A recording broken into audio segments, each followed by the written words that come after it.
Leucorrhoea में दो शब्द हैं, पहला है लीको, दूसरा है रिया।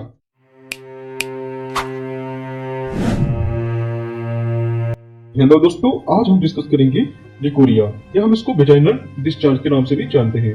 लिकोरिया लिकोरिया में दो शब्द हैं, पहला है लीको, दूसरा है रिया। तो यहाँ पर लीको का क्या मतलब होता है?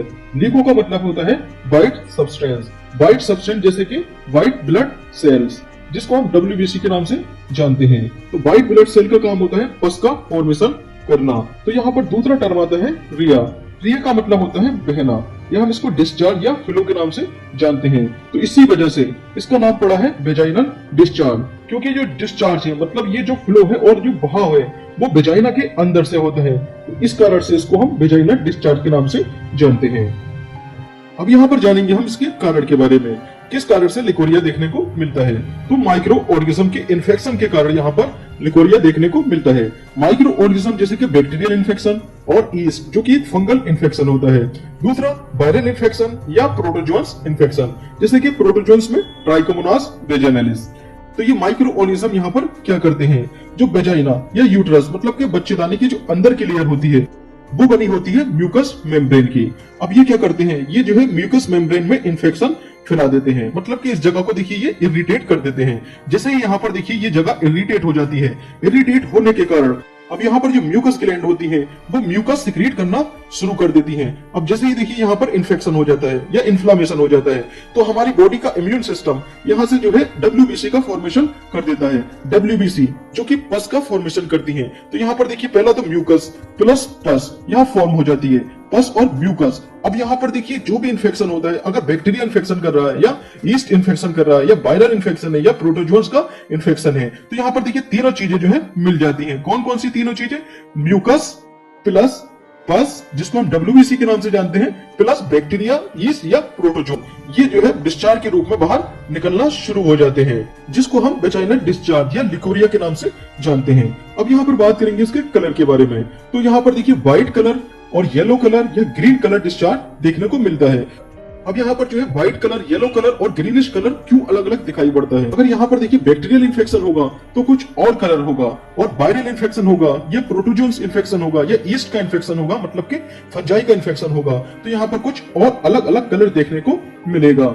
अब यहाँ पर जानेंगे हम इसके सिम्टम्स के बारे में। तो क्या क्या सिम्टम्स नजर आते हैं लिकोरिया पेशेंट में? पहला है एब्डोमेन पेन, तो एब्डोमेन रीजन में यहाँ पर दर्द देखने को मिलता है। दूसरा स्टमक क्रैम्प, मतलब कि पेट में मरोड़ होना। नेक्स्ट आता है वीकनेस, तो ऐसे पेशेंट को जो है वीकनेस सी होती है। नेक्स्ट आता है वेजाइनल डिस्चार्ज, तो यहाँ से म्यूकस, पस और माइक्रो ऑर्गेनिज्म का डिस्चार्ज होना शुरू हो जाता है। नेक्स्ट आता है इचिंग एंड बर्निंग, तो यहाँ पर देखिए इचिंग मतलब खुजली और बर्निंग मतलब होती है जलन। तो यहाँ पर जो पेशेंट होता है उसको पेशाब करने में भी जलन देखने को मिलती है। ओके, अब यहाँ पर बात करेंगे हम इसकी मेडिसिन के बारे में। तो कौन कौन सी मेडिसिन का यहाँ पर यूज किया जाता है? पहली मेडिसिन आती है यहाँ पर मेट्रोनिडाजोल। मेट्रोनिडाजोल के साथ साथ आप कौन कौन सी मेडिसिन यहाँ पर चूज कर सकते हैं? यहाँ पर आती है सिफेक्सिन या ऑफ्लोक्सासिन या एजिथ्रोमाइसिन या डॉक्सीसाइक्लिन। इनमें से कोई एक आप चूज कर सकते हैं, या तो सिफेक्सिन, ऑफ्लोक्सासिन, एजिथ्रोमाइसिन या डॉक्सीसाइक्लिन। देखिए डॉक्सीसाइक्लिन जो है वो प्रेगनेंसी में नहीं लेनी होती है, क्योंकि वो बर्थ डिफेक्ट करती है। बर्थ डिफेक्ट मतलब कि बच्चे में विकार पैदा करती है। ओके, अब यहाँ पर बात करेंगे हम इसकी डोज के बारे में। तो मेट्रोनिडाजोल या इनमें से कोई एक टेबलेट ये चलानी होती है सुबह शाम, मतलब कि BD, दिन में 2 टाइम लेनी होती है और लगभग ये 15 दिन तक ये लेनी होती है। उसके बाद बात करते हैं हम यहाँ पर फ्लूकोनाजोल टेबलेट की। ये एक एंटी फंगल टेबलेट होती है, जबकि ये चारों की चारों एंटी बैक्टीरियल टेबलेट होती है। तो यहाँ पर फ्लूकोनाजोल की डोज के बारे में बात करेंगे, ये कैसे लेनी होती है। ये मेडिसिन पर डे 1 लेनी होती है और 1 दिन के इंटरवल में लेनी होती है, मतलब कि 1 दिन, फिर तीसरे दिन, 5वें दिन, 7वें दिन, 9वें दिन, और इंटरवल में ये दवा लेनी होती है। या आप इसको 1 दिन या 5वें दिन या 9वें दिन इस टाइप से आप ले सकते हैं। ओके, नेक्स्ट मेडिसिन आती है कैंडिड CL। कैंडिड CL ये कैसे लेनी होती है? ये ओरली नहीं लेनी होती है, ये वेजाइना के अंदर जो है इस मेडिसिन को इंसर्ट कर दिया जाता है। तो insertion in vagina for 3 to 5 days, 3 से 5 दिन ये मेडिसिन लेनी होती है। ओके, तो यहाँ पर देखिए कैंडिडेट सीएल में क्या क्या होता है। यहाँ पर होता है क्लिंडामाइसिन। तो जिन मेडिसिन के अंत में अगर माइसिन टर्म आ जाता है तो वो मोस्टली जो होती है एंटीबैक्टीरियल मेडिसिन होती है।